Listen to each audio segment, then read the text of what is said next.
You're listening to Investify, preaching financial independence and assisting investors to achieve a more flexible and free lifestyle through smart financial planning and real estate investing. If leaving the corporate world and jumping into this thriving industry is what you desire, tune in and listen to stories of like-minded individuals who made the leap to financial independence. Equip yourself with the right tips and tricks to start your real estate journey, making active or passive ventures that are highly profitable and rewarding.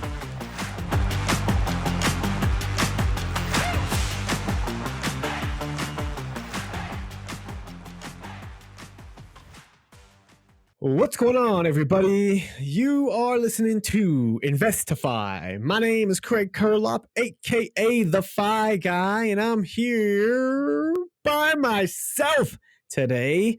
Miss Allie Garced is unfortunately on vacation right now. We are recording here in this week between Christmas and New Year's, but I've got a near and dear friend of my heart coming on today, Mr. James Lowery from Rethink the Rat Race. He is an amazing dude. And yeah, I just thought it was a fitting time to kind of interview him. I guess around the holidays, it's okay that Allie's not on, even though it's really not. Cough, cough, Allie. Because James and I are actually pretty good friends, and we've known each other now. Man, it's crazy how much time flies, but probably for at least 5 or 6 years. We met at FinCon back in the day, and we're always very much on that like very frugal mindset to get started. Then as you start to hit that first layer of financial independence, your life will take you any which way. For James and Emily, they really love to travel. So they spend probably 6 to 8 months a year traveling. You're going to hear a little bit about that. And if you listen to the previous episode that they were on Investify, you'll hear a lot about their travels. And then whereas me, for instance, is, I did a fair bit of traveling, but we've decided to almost go the polar opposite route, right? Of now we kind of live on a homestead. We've got some animals, and we're kind of planting roots. And so very different things, but that's the great thing about financial independence is that there isn't really one straight line way to do it like the quote unquote American dream.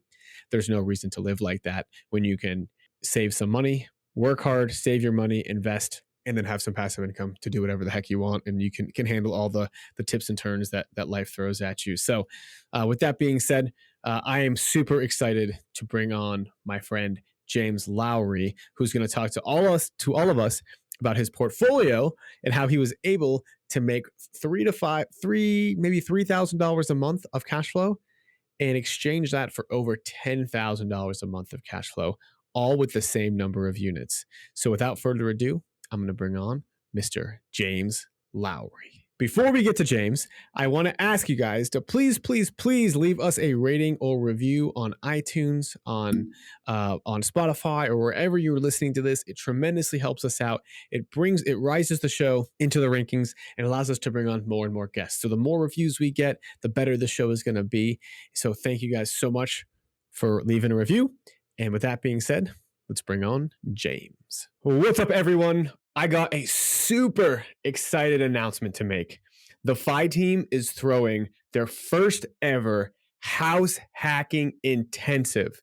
This is going to be in Denver, Colorado, April 5th to April 7th, and we are going to dive deep in house hacking. You are going to learn with a bunch of other future house hackers or current house hackers themselves how to analyze markets, how to find a deal in a neighborhood, how to find the correct house, the correct layout, how to run the numbers, how to build your team of agents, of contractors, of property managers, you name it.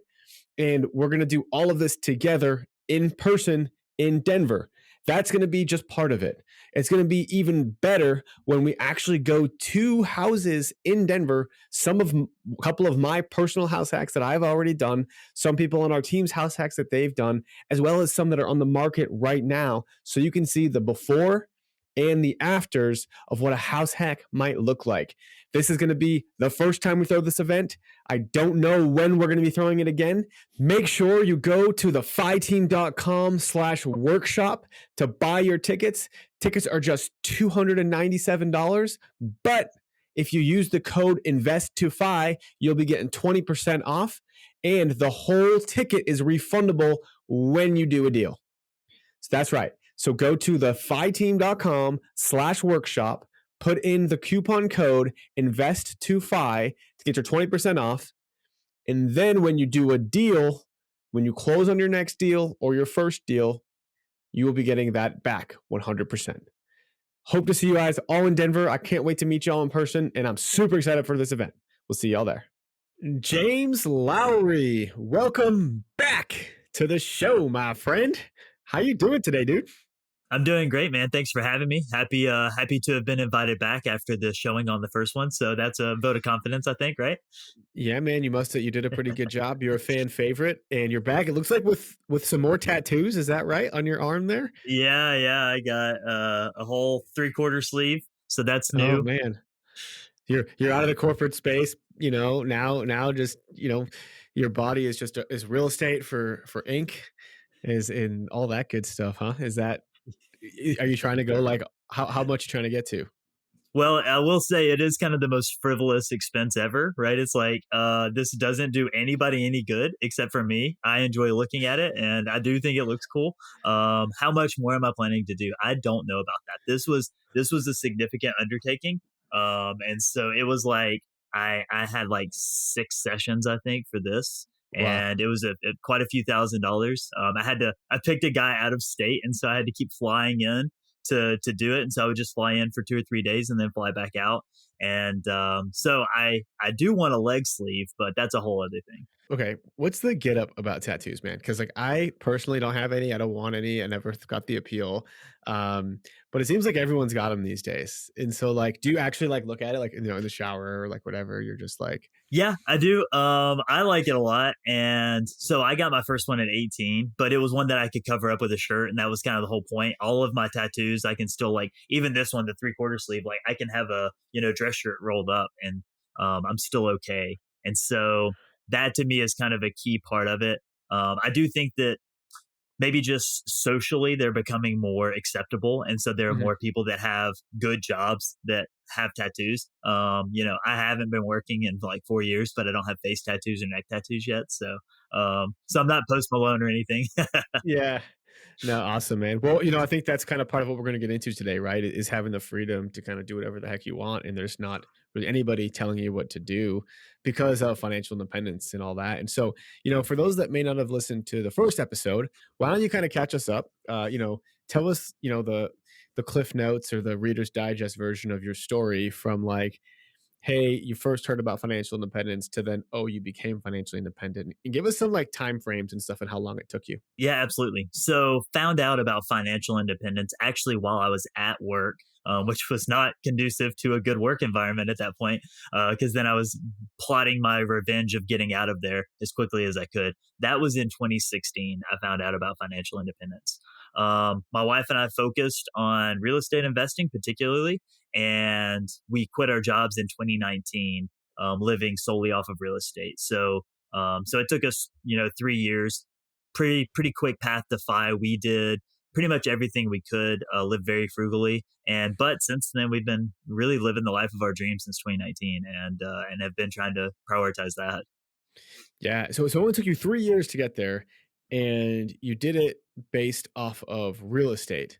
And so, like, what was that first investment? We already went into your for real deal in the previous episode, but like, how many investments did it take you to get to financial independence in just 3 years? So we did have 10 units. And so some of those were duplexes, some of those were single family. Like we had a couple of condos, a townhouse. And so kind of the first deal that I spoke about last time I was on was the first true investment property that we never lived in.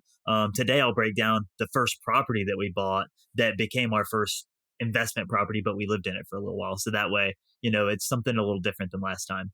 So, just for example, that property we bought, it was actually listed on Zillow. And I don't know if you remember this. This was back in the day. Zillow has changed quite a bit since then. But they used to have a make me move option. And so it was like people could just put like any number that they wanted. And, if you were interested in it, then they would, you're essentially buying their house out from under them. They're not actively trying to sell it. They're just saying, like, here's a number if anybody wants to pay me for it.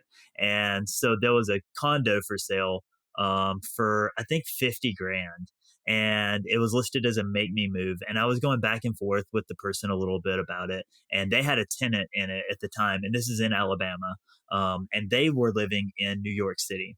And So they were just like, I'm kind of tired of dealing with it. I'm not really making like, especially to a New York City person, they're not making enough cash flow off of this one property in Alabama that they, I think, accidentally became a landlord in. And so we went back and forth quite a bit. At the end of the day, it did not happen. And then it just kind of fell through. And then next thing you know, I saw it listed for rent. So their tenant had turned in their notice. And now I was like, okay, now they're definitely going to be interested in it. So I reached back out to them, was like, hey, I saw the property for rent. And we threw in an offer at 43 grand and they took it. So we bought our first like investment property for 43 grand, moved into it, lived in it for a little over a year, and then moved out of it. And when we moved out of it, we rented it out as a long-term rental for $700 a month. Wow. Did you buy it cash or did you get a loan on it? We actually got a loan on it, which is hard to do for a property that cheap. But yeah, we put down like 15%. And I mean, the crazy thing is 43 grand, like that's like a mid-size SUV these days, you know? And that was the joke that someone said at the closing table. They were like, wow, I think this is cheaper than my car was. And so I was like, that's perfect. That's exactly what our MO was at that time because we were broke ourselves. Yeah. So it sounds like you put down maybe about 15 grand. You rented it out for 7. What was the mortgage payment on that thing? So yeah, taxes and insurance have definitely gone up since then. But at that time, it was like $250 a month for the mortgage. Gotcha. So that's amazing, man. So you're getting like almost, I guess you're almost getting the 2% rule at that time. And so you're making like $500 a month over the mortgage, probably like cash flow $300 a month. And so, where was that? Like, what did that do for you in terms of financial independence? Like, were you financially independent at that point, or was that one of the ones to get you there?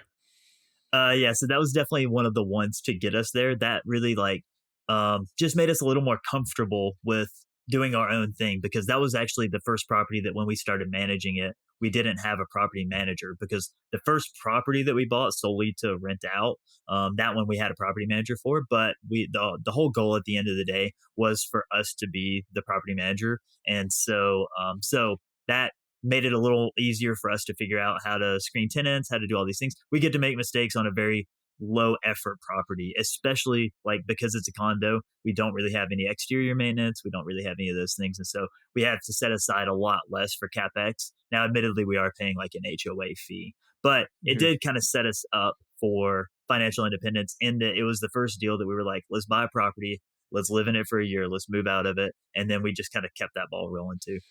Nice. And so it's funny is that like, a big power of that is using like the 5% down or whatever, right? But in your case, you put 15% down, but I guess but it's funny because your 15% is a lot of other people's 5%, right? I mean, I can tell you that I put 3.5% down on my first property and it was still more than 15% down on that one. So, yeah, no, that's amazing, man. And so I guess like let's take it to 2019. You're kind of at your job 2 weeks and 1 day before you quit, right? Thinking about that away message or like that parting message you want to write. Like, where are your thoughts in like terms of making that decision? How did you make that final leap? How did you know that it was time? So ironically, much earlier in the year, we had already decided like we were done. We were cash flowing enough, like we didn't need the money anymore, especially from work at that point. And we saw work at that time. We saw our jobs as like our biggest investor in our properties, and so we had decided earlier that year that we were going to go ahead and take the leap. The problem was we had an elderly dog, and so she was 18 years old. I got her when I was 10 years old, and now I'm 28 years old, about to like quit my job for the final time, hopefully. And so the idea was we were going to move. My wife and I were going to move to Europe because she had just gotten her citizenship through her dad in Cyprus, and so we were going to move to Europe, but we didn't think it was fair to a dog who had never been on a plane at 18 to fly them across the world, and so we were like, that doesn't really make a whole lot of sense. So essentially, we were just biding time until the dog passed, which sounds morbid, but that's essentially what it was, right? That was like our catalyst. We were just like, okay, when is this going to happen? And so once that happened, we were like, okay, now we can kind of really get the ball rolling on what it's going to look like. And I put in like a little more than a 2 week notice. It was like almost a month because I was in middle management at a physical therapy clinic. I was like a regional manager over like 7 clinics in North Alabama. And I had my performance review. And so I'm sitting down with my boss and they're talking to me about like what the next year is going to look like and all this stuff. And I thought, well, no better time than the present. So I was like, okay, unfortunately, I'm not going to be here. I'm going to go ahead and let you know that I'm going to be leaving, and that because they were trying to discuss what the goals would be. And I was like, I don't want to sit here and act like I'm actually invested in this if I'm not. And it's a collaborative effort on what we want my goals to be versus what we want the company goals to be. And I was like, I'm not even. They didn't bother with the rest of the review. And Yeah. the next day they announced on a conference call that I was leaving. And that day I had like 12 canceled meetings. And so I was like, this is perfect. It was like the best two Yeah. weeks ever. Wow. So you gave them a month's notice, but they still were just like, nah, take your 2 weeks or. Yeah. So they essentially, at that point, I think like I'd put in like a real 2 weeks after that. And after I had that discussion with my boss, I put in like a real 2 week notice, like a week or two after that. And once we had kind of finalized what the dates looked like on that. Okay. And so you mentioned you had 10 units at that time. How much passive income were you bringing in to where you were comfortable quitting? Yeah, so that's kind of a crazy number now looking back on it because we were just living so frugally that we were bringing in about like 30 to 40 grand a year depending on like what rents we're doing, and at that time we were actually living in one of our units. So the idea was once we moved out, we would add some more cash flow by not living there. And so that's when we quit our jobs, we were making like 30 grand a year on real estate. So yeah, so you're talking $2,500 to $3,000 a month. Um, that's nuts. And so like, what were you doing to be so frugal, right? Like, it's not like did your house hack? What were you driving for a car? Like all that kind of stuff that got you to that point. Those things exactly. So we house hacked. We were living in the mother-in-law apartment behind a house that we had. And based on how much the house itself was renting for, we were actually living for free 100%. Like I think we were making $1 a month by living there. And so once we could rent that property out, we were going to make a little bit more off of that. We had a 1999 Toyota Camry that had 320,000 miles on it. And we had a 2007 Nissan Versa that had been backed into. And so it had a miscolored hatch. And it was like the perfect rental vehicle. I was just shoving shit in the back of that all the time, like flooring. I got a washer in there. I got a dryer in there, separate trips, of course. And so like just really crappy cars and biking to work all the time. And we were like eating, every day at home. Essentially, the only time we would eat out is with friends, and we were still taking like trips to Europe and stuff like that. We were just doing the travel hacking thing with points and stuff like that. Yeah, yeah. So that's I kind of like it. Almost feels like today that's like the OG, like OG house, OG. Like you're living off of almost the bare minimum just to get by, and then of course you probably, get to a point of like, all right, like I don't want to be frugal forever, right? Or I don't want to be like this frugal forever. And so, like, tell us, like, how do you keep buying homes despite not having jobs?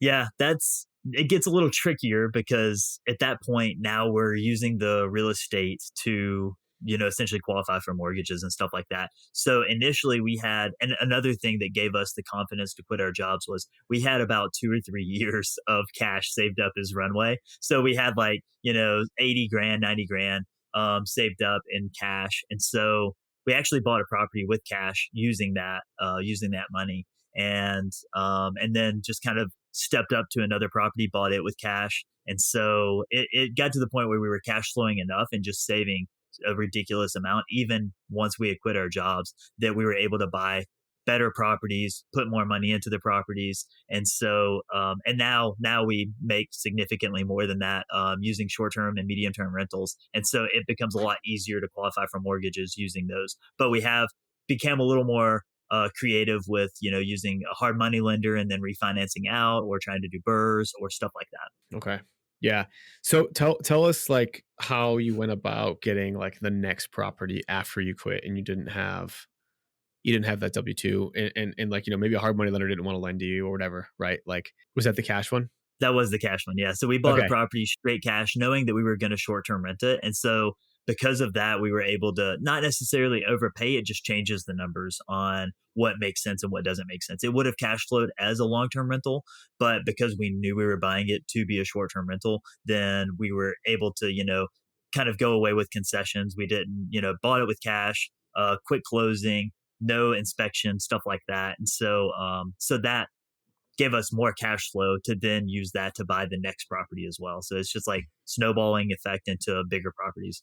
So why, like, if you bought it with cash, then how come you had to go like no inspection? So we chose to go no inspection. This was actually during like the COVID craze when everybody was going crazy about buying properties. And so we wanted our offer to be the most enticing. And so a lot of times we will put in there that we will do no inspection, and then we'll tell them, hey, we're going to choose to have an inspection just for our own like knowledge, what we're going to do. But because you forego the inspection on the actual negotiation, I can't then go back and say, okay, based on this, I want to have, some concessions. And so we chose to not do the inspection. We did end up doing an inspection anyway, again, like I said, just so we knew what we were getting into, but it was actually another condo. And so we weren't too worried about like, foundation issues or whatever. And we were familiar with that HOA.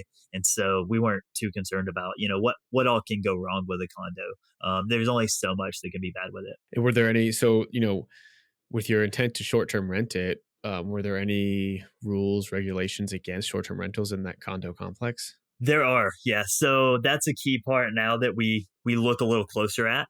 So we actually had two properties in that one complex, and we ended up selling one, and the other one we converted into a medium term rental. So the HOA rules essentially stipulate that you can't rent a space for less than 30 days. And for a while, they just weren't really enforcing any of that. And so we took advantage of it, to be honest. And then once they started enforcing it, we were like, okay, so we sold that one and then ended up converting another one into a medium term rental, which has been doing great since then too. Yeah, I think that's interesting, right? Is I think like, if you guys, I'm like anti-condo. I really don't like condos for that reason, is like the HOA is a rule, and also like they can kind of change those rules pretty quickly on you without you kind of knowing. Whereas like the government, you kind of know when they're coming a couple of years in advance.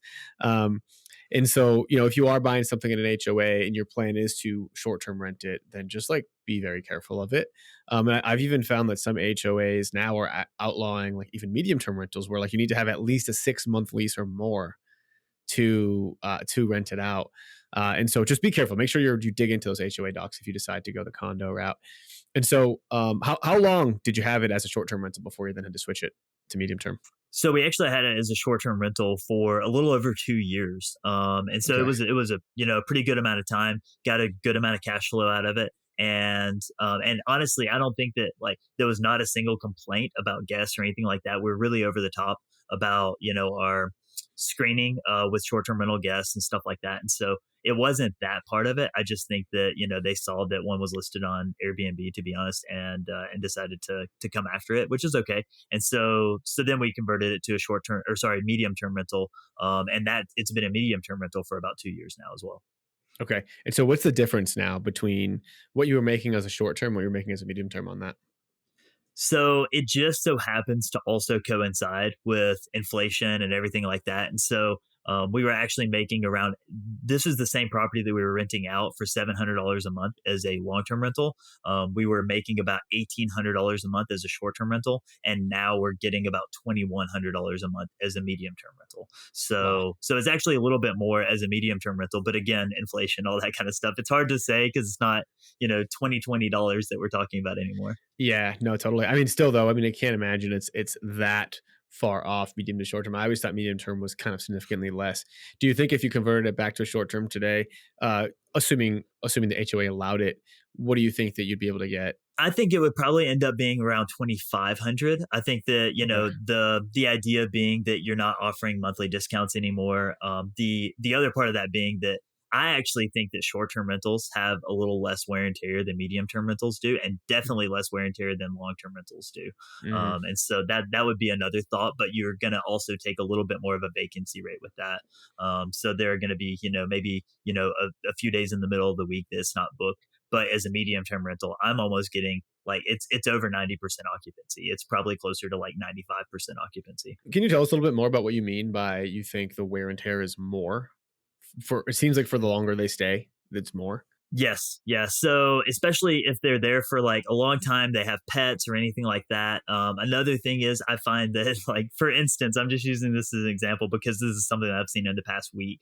We have a medium term rental guest at a different property, not the same property. And she has decided that now is a great time for her to go ahead and decorate for Christmas. And so like she's moved around all her furniture. She's put up a big Christmas tree, which we love the fact that like she feels like she should, decorate. We want her to be festive. We want her to feel like this is her home. But at the same time, a short-term rental guest is not going to do any of that, right? Yeah. And so I think she's got like 4 dogs. Now, all of these dogs combined probably weigh 20 pounds, right? She's got like 4 just little bitty yappy dogs, which is fine. But they're also going to cause not a lot of wear and tear, definitely on the floor and stuff, but maybe on the furniture, just the hair, all that kind of stuff. And so I think that short-term rentals, the appliances are used less. I think that they're not typically there as long, and the cleaners are coming in more consistently, more often. And so between all of those things, the life of everything is just a little bit longer. Yeah, it's funny. I think when you talk to like the person that doesn't know much about the short-term game, they would say the opposite, that short-term people, like there's more wear and tear because they don't care about the place. It's not theirs. Or for some reason, I feel like people imagine people bringing in suitcases, like they're just like slamming them into every nook and cranny and door when you walk in. I'm like, people are usually pretty careful, but I agree. I found the same thing. It was the opposite of what I thought, because I had thought like the old-fashioned guy until I started doing short-term and medium-term rentals myself. And so over the course of these last couple of years, man, like, how many, you started your financial independence journey off at 10. How many have you picked up now in the past couple of years? So we've actually almost traded like 1 for 1. So we've sold a couple and then bought a couple. So I think we're actually still at 10. I would have to like count them up, but I think we're still at 10. It might be 11. I know we actually are under contract for another property right now. Nice. And so, so that's going to add another one into the stable. But yeah, so initially when we quit our jobs, when we actually turned in our notice, all of our properties were long-term rentals. And then after we turned in our notice, one of our tenants turned in their notice to move. And so that was the first property that we converted to a short-term rental. And since then, we've converted a few more into short-term rentals, and we've got a couple medium-term rentals as well. Okay. And so why the transition? So it's more cash flow, definitely. And because it was actually easier for us to use ourselves.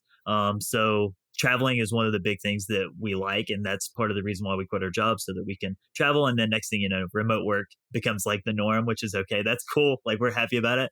But at the same time, for us, we wanted to be able to travel. And so by having a property that we can then block off the calendar and move into without really affecting our cash flow or anything like that, made it a much more enticing idea to do short and medium term rentals. So now we have our own space that we lived in, we furnished, and we have all the things that you need. And then we leave for, 6-8 months of the year and use those properties for other people. And then we can use them for ourselves when we come back in town. Very cool, man. We hope this episode is inspiring you to take action. If you're thinking about becoming a real estate agent or an agent who wants to join an investor-friendly team, just hit me up on Instagram at the Fi Guy, because we are growing our team in Denver, Seattle, San Diego, and Coeur d'Alene, Idaho, but also adding to our network in all 50 states. And if you didn't already know this, the Fi team provides a super supportive environment with one-on-one coaching, accountability, and ongoing training to help develop kick-ass, rock star, investor-friendly real estate agents. So hit me up on Instagram at the Fi Guy, shoot me a DM, and we'll set up a time to chat. Can't wait to chat with you. Okay. So before, you quit your job, you had 10 units, you had 3,500. Let's just call it 3,500, even though it might have been a little bit less. Just by shifting some things around, buying, selling, converting, where would you say you guys are at now? Basically with almost the same portfolio. So we're cash flowing more than $10,000 a month. Wow.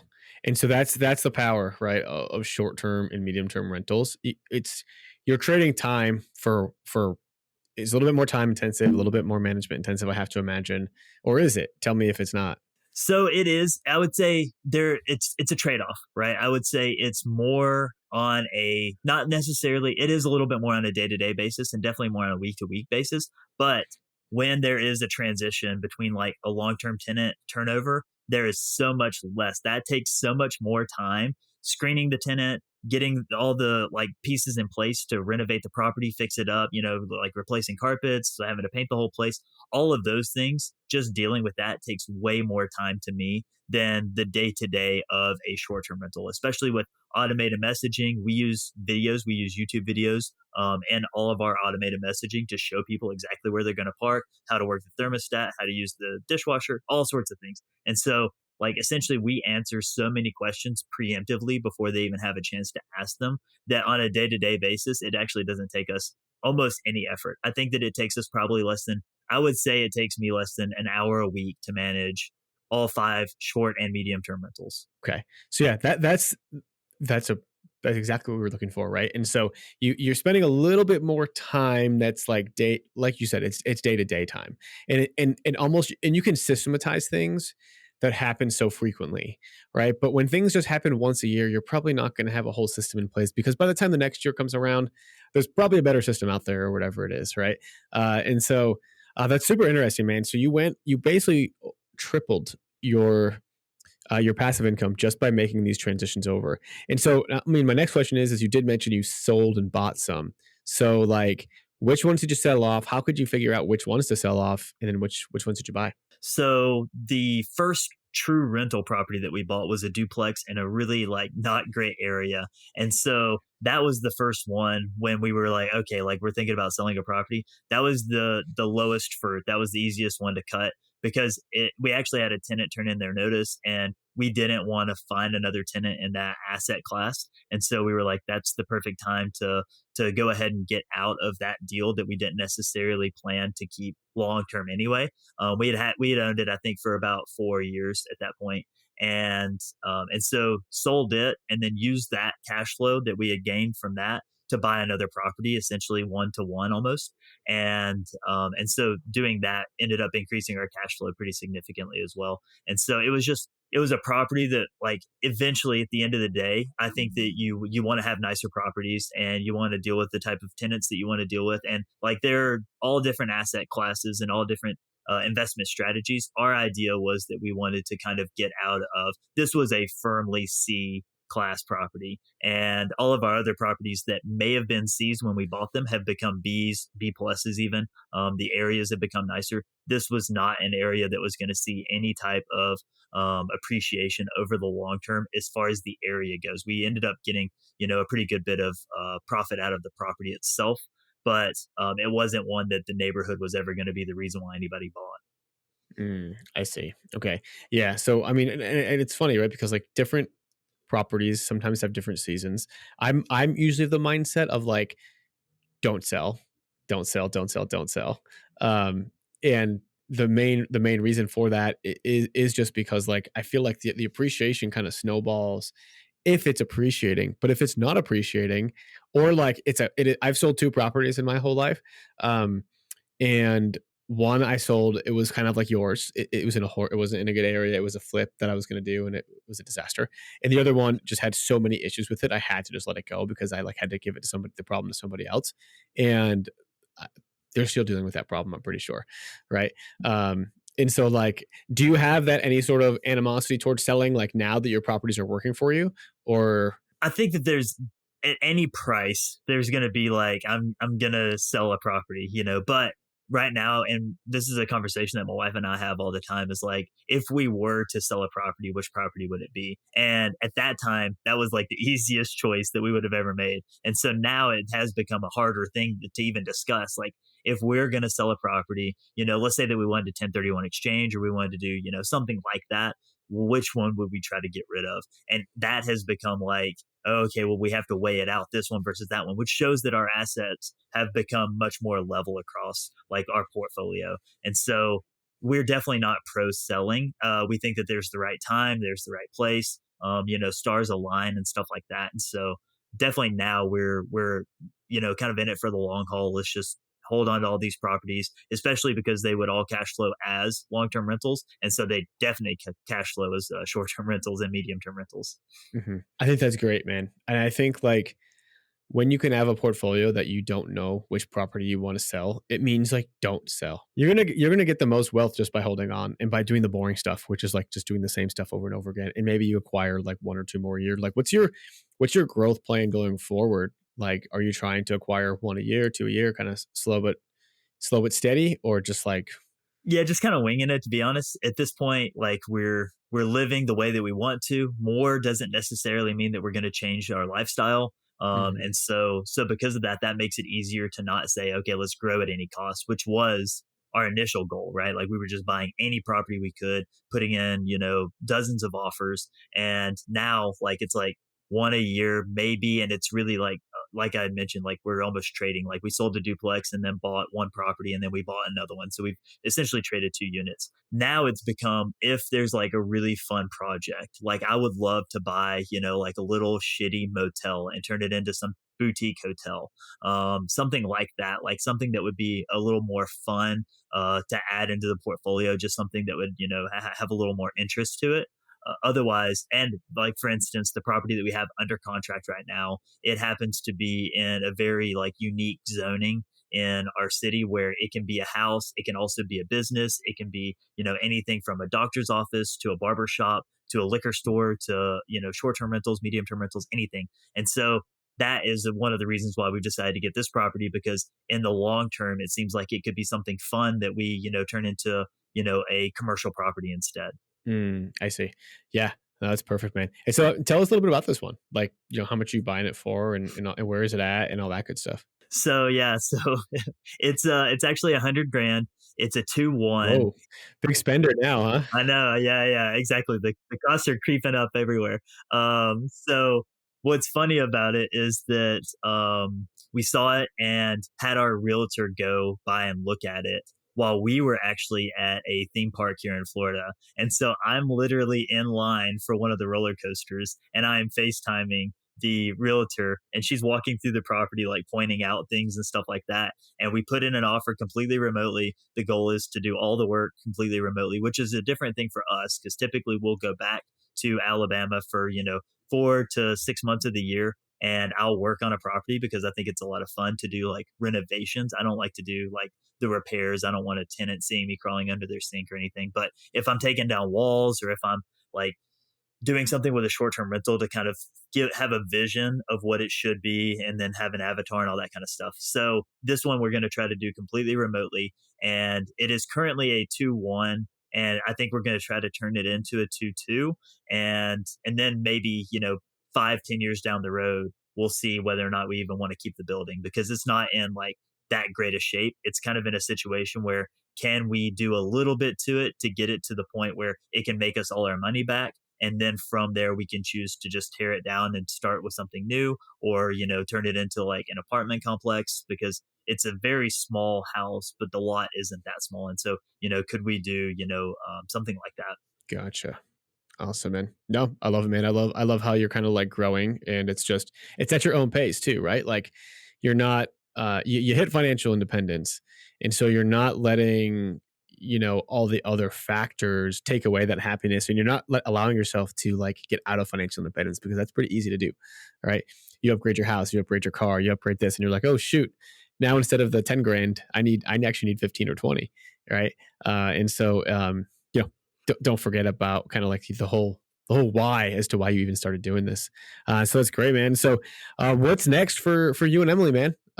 Like, you get this house settled and, where are you guys going? Where are you guys off to next?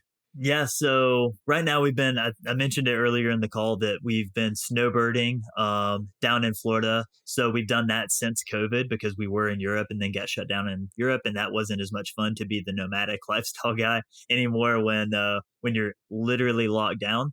And so now we're down in Florida and we've been taking, 2 to 3 month trips across Europe.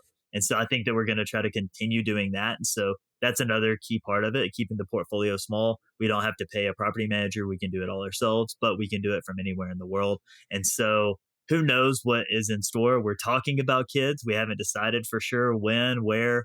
And so we're just kind of throwing things out there and we're just going to see like where they fall next year. And so it's also kind of fun because I don't necessarily want to look up and say, where am I going to be in 5 years? Like, I don't want to know. Like, that's not fun for me. I want it to be, there's some spontaneity to it. There's like, you can have a vision of like what you want your life to be, but I don't actually want to know where I'm going to be. Like, am I going to be in Europe? Am I going to be in Greece? Am I going to be in Florida? Am I going to be in Alabama? Will I find somewhere else that I like even more? Like, the idea that I'm going to be open-minded enough to just take life as it comes is like amazing. Yeah, I think that's a way to view life, and maybe we'll see you up in northern Idaho. Yeah, exactly. Never Who knows? never thought about that, huh? We have not considered somewhere that cold. Yeah, exactly. Cool. Well, James, hey, it's been great having you on the show. We're not going to let you off without going into the final part of our show. Before we get there, though, do you have any parting words of wisdom for the listeners? I don't. The one thing I would say is like you had mentioned, like when you have your goal in mind, is it's much easier to like get there and don't let the journey kind of take you on its own thing, right? Because I know a lot of people, and it's okay if this is what you want to do, but so many people just kind of fall into it. It's turned into they apply the same consumeristic mindset with real estate investing as they would like their regular life. And real estate investing was going to be their way out. And then it's become, I need bigger, I need more, I need this, I need that. And it becomes like this like dick measuring contest about how many doors they have, how much cash flow they have. And it's like, those don't equal happiness, right? Like you can have happiness. You could be happy off 1,000,000 doors, or you could be happy off 10 doors, right? Like, and every person is going to be different. So I just want people to keep in mind, like, what was the goal at the end of the day? Was it to create a new job for yourself, or was it to have some freedom? And so just keeping the freedom in mind. Yeah, I love that, man. And it's so easy to compare yourself to other people. I think that's like the big takeaway that I have. And the big revelation I had maybe in the last couple of years is like, I kind of started off on this path of like, I'm going to live like very frugally, $3,000 to $5,000 a month for the rest of my life. And I'm going to retire at 27. Right. And then I kind of like got there around 27 or 28 maybe. And then, you know, I got married and all this stuff. And then like goals changed, right? Moved up to a farm, like I never in a million years would have thought this, but like without financial independence and without, you know, real estate, it would never even have made this thing happen. And I'm still working today.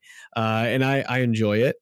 And it's like, do I need to? Like, I think we're almost, I might even dare to say that like we may not be financially independent anymore because we did elevate our lifestyle. We're probably right on the cusp. And so like we lost it, but it's not necessarily because of other people or because we want $1,000,000 or anything like that. It's like, we want this like homesteading lifestyle. And so that, believe it or not, like it costs money to have free eggs. Have you heard of the thing, like the girl math thing? Oh yeah. I've heard of girl math. Yeah, this is like girl math to like, so we got all these chickens, right? And you know, Grace will come in the house. She'd be like, "Look, babe, free eggs." And I'm like, "Free eggs?" I'm like, "Well, the chicken coop was $5,000. The chickens were like $50 each. The feed is like $70 a month." I'm like, I don't know where you're getting free from, but I think it's even more expensive to have your own eggs. But so yeah, I think the better idea there is to have a friend that has chickens, right? That way you're actually getting free eggs. yeah, have a good friend with chickens. It's like the boat thing. Yeah. Awesome, man. All right, well, let's head into the final part of our show, which we call the final four. It's not the same ring without Allie here doing this, but we'll kick you off, man, with what book are you reading right now? So I'm actually reading From Passive to Passionate by Brian Lubin. And so, yeah, so I just got started on it. I can't really comment too much about it yet, but it is a very interesting book. I'm not sure if you've seen about it, but essentially it's the same concept of what we're kind of talking about is, you know, creating passive income and then using that to create something that you're passionate about that also might make you money. Absolutely. Yeah. No, I think Brian's a good dude. And I think he's his heart's in a good place when it comes to like, if there's one dude who's passionate about passionate income, it is Brian Lubin. Awesome, man. And then so what is the best piece of advice you've ever received? So one piece of advice that I've received and that I'm like taking to heart recently is, and this is something that I thought about early on in my financial independence path too, is so someone told me, I was talking about like a big goal that I had. And it was actually, I think my grandfather who said, you know, whatever, like I said, this is going to take so much time to do. And he said, that time is going to happen whether or not you do this or not, right? That time is going to go, right? So it's like, this is going to take me 5 years to achieve this goal of financial independence or something, right? And it's like, well, those 5 years are going to pass whether you try to achieve financial independence or not. So do you want to wake up in 5 years being where you want to be, or do you want to wake up in 5 years saying, oh, I didn't want to do that and I've watched a ton of Netflix, right? And so that's something that I'm trying to remember now is like, it's very easy to fall into this sap of like, we're just doing the same thing day in and day out. As long as we're enjoying it, that's fine. But if we wake up and we're like, well, okay, I wish I had gone to California this month. Well, that time would have passed whether or not I'm there. So I might as well do that. Totally. Oh, I love that, man. What is your why? Initially, and your why can change, I guess, right? So initially, our why for reaching financial independence was for us to both be able to be stay-at-home parents, right? Like we had this idea that we're going to have kids, and it would be great for both of us to be as involved in our kids' lives as the other spouse. And then, I mean, that's like we hit our financial independence, and then we're like, all right, we're not ready for kids. And so our why has changed to now, like, let's just live however we want. You never know how much time you have on this earth. My dad ended up passing away very young when I was 13 years old. And so I think about like the finite ability of life a lot. And both of our parents are kind of at retirement age now. And so it's like a conversation that we have a lot with them. It's just something that's very like present in our life, is like, how much time do you actually have and how much time do you have to do the things that you want, right? Like there's a point where you're going to have more money than you have desire to do things. And so you should have traded that off a little bit earlier. You shouldn't die with an extra million. You should have taken that 2-week trip to Europe that you should have. And so that's like trying to find the line between those is what my current why is like, where am I at where I want to spend what I want, but also do what I want and have enough left over. Totally. And it's funny because there's almost kind of like a give and take there, right? Where like, if you truly want to do whatever you want, you need to have a certain amount of money, right? Like maybe you don't care about the lavish vacations, but like, I don't know, a trip to Greece, unless if you have points, it's okay. But like eventually that stuff starts adding up, right? And so like, I don't know, it'd be nice to be at a point where I think where like, you don't even think about money anymore, but like you have enough, you're just living the life you want to live. Cool, man. All right. Last question is, if you were a dog, which breed would you want to be? Oh, okay, that's fun. I actually think so. The dog that I had for 18 years was a Jack Russell. And I actually think that like that is my personality, especially then. And probably even, I don't know, I want to say more so now, is like smaller, scrappy dog that can do anything, right? Like you want to hang out on the couch. It's got a lot of energy, but it'll hang out with you a little bit, right? But then otherwise it wants to be going all the time. And you can use it for hunting. You can use it for agility. It can travel with you. And so like, that's the way I like to think of myself. Not the biggest guy, like, but just like through sheer energy and aggression, it's going to get things done. And so that's what I like to think of myself as. I love that. That's just versatility for you there too, right? Awesome. What do you mean you're not big, dude? You're pretty jacked though. I mean, in the realm of like people, I'm like 5'9", not like a big guy, Yeah. Awesome, man. Cool. And then James, where can people find out more about you if they want to contact you, if they want to get in touch with you? Yeah, so my wife and I are most active on Instagram at Rethink the Rat Race. We also have a blog, rethinktheratrace.com. And if you would like some free resources on short-term rentals, long-term rentals, you can go to rethinktheratrace.com/freebie. Boom. Rethink the Rat Race, man. Awesome brand. And if you're looking to quit your job in the next few years, James and Emily, aka Rethink the Rat Race, are your people. James, thanks so much for coming on, bro. This has been a pleasure. It's always good chatting with you and catching up. And enjoy your time down in Tarpon Springs. It's still on our list. Yeah, I remember you telling us about it, and we're suckers for some good Mediterranean food. So, oh, you're gonna love it. One of these days, we'll meet you down there. Yeah. Best Greek food in the country by far. Tarpon Springs, Florida. Awesome, man. Well, hey, we'll be in touch soon, and if we make it down that way, I'll be sure to let you know. Thanks. Later. And that was James Lowery. Allie, what'd you think about James? Just kidding. Allie can't talk, and I can nowhere near try to imitate her voice. So I'm just going to talk to myself about what I thought about James. And so, like I mentioned in the intro, right? James is a really good friend of mine. We've done some trips together. We've hung out quite a bit, and I'm just always so inspired by how like happy-go-lucky he is and how light he feels. Mainly just because of, not having to be constricted out. Like he's like ultimate freedom. I don't think I've ever seen him stressed. He's always smiling. He's always good, good vibes.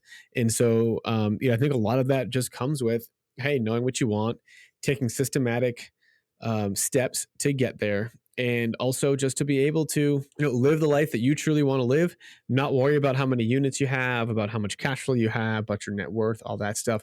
None of that stuff really matters at the end of the day. It's just about living the life that you truly want to live. And him and Emily, his wife, are truly doing that, right? They go to Greece for 2 to 3 months. They go in the winters, they're in Florida where they can avoid the snow and they can still do their walks on the beach and whatever it is they need. And so whatever they're doing, they remove all other thoughts from their head except ones that they want. They don't care what anybody else thinks. And I think that's a really admirable trait. And one thing that I'm absolutely taking away from this episode. And so if you guys like this episode, please let me know. Reach out on Instagram. I'm the Fi Guy. Leave us a rating and review on iTunes. It really helps us out tremendously. And we'll look forward to seeing you all again next week. That's it for this episode of Investify. We hope that these nuggets of real estate wisdom lead to more savvy financial planning and a clearer path towards financial freedom. For more content like this, subscribe to the show at investify.com. Don't forget to leave a rating and share it with your friends. Together, we can transform more real estate newbies into successful and clever investors. Thank you so much for listening. See you on the next one.